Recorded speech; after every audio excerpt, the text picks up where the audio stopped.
I want to go into more detail about the pain. This part of the video you do not really need to know, but for purposes of, I don't know if you guys want to know, I'm going to explain it to you anyways.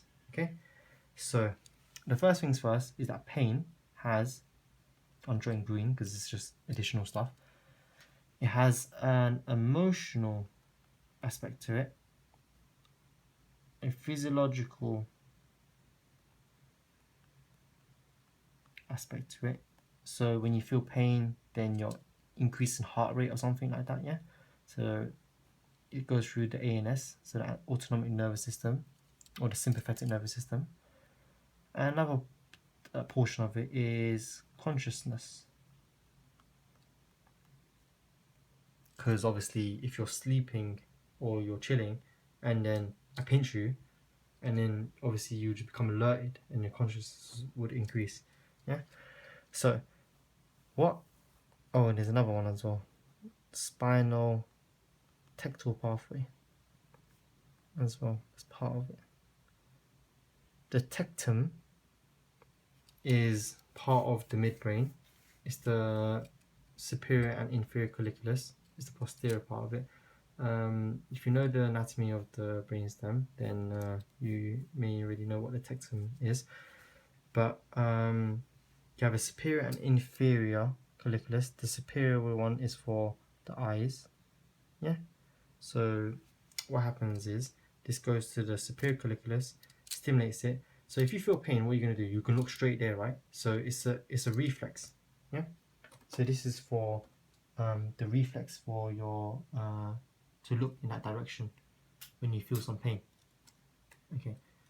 So let's talk about these different sections now. This is all for pain. So it's not in the anterior spinal thalamic tract, it's on the lateral and for pain.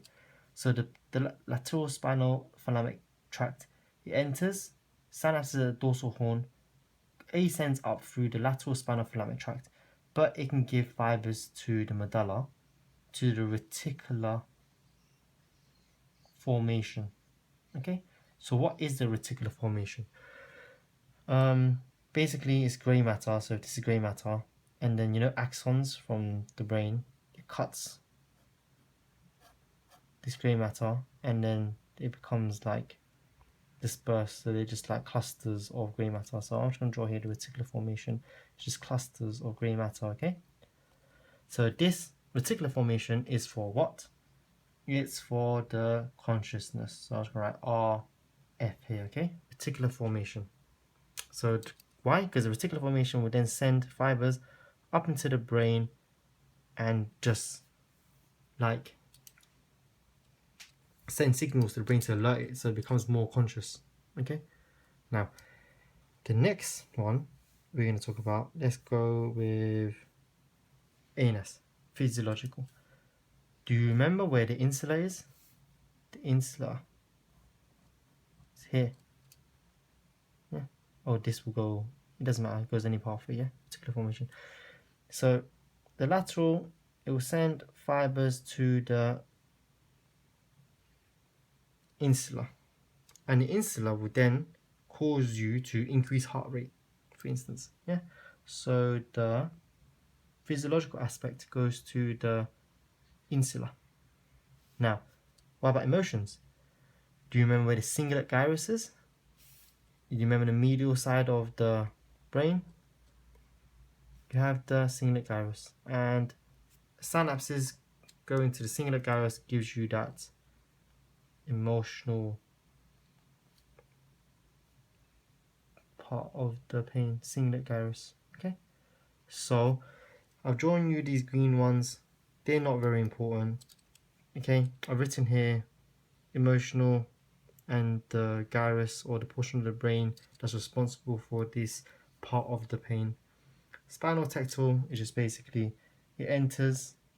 Once it enters, it's actually situated in between the two. So it'll go and ascend up, and it will join the fibers, yeah, of these lateral and anterior spinal thalamic tracts. And the joining of all three actually is, it actually forms another name. So these three, when they join, is called the spinal lemniscus. Okay, so spinal lemniscus is going to be all three of these: the anterior, the lateral, and the spinal tectal. Okay, but for your colloquium and most of, like, even for your written exam, you won't need to know this green part that I've drawn for you. I've only added this part, I don't know, just because you guys may be interested to know more information about pain. But yeah, I don't think you guys care. But yeah, another thing to say about the lateral spinothalamic tract is there's something called the tract of Lycia. So what is this?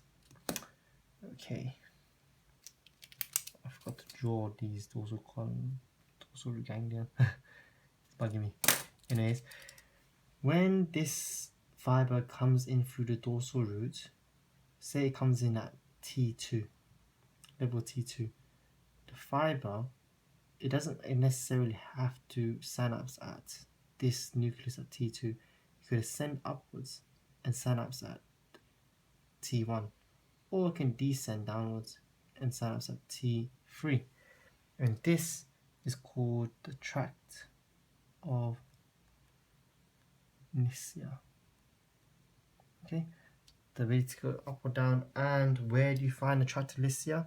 So if you saw the spinal cord cross section, I'll show you again in this picture even.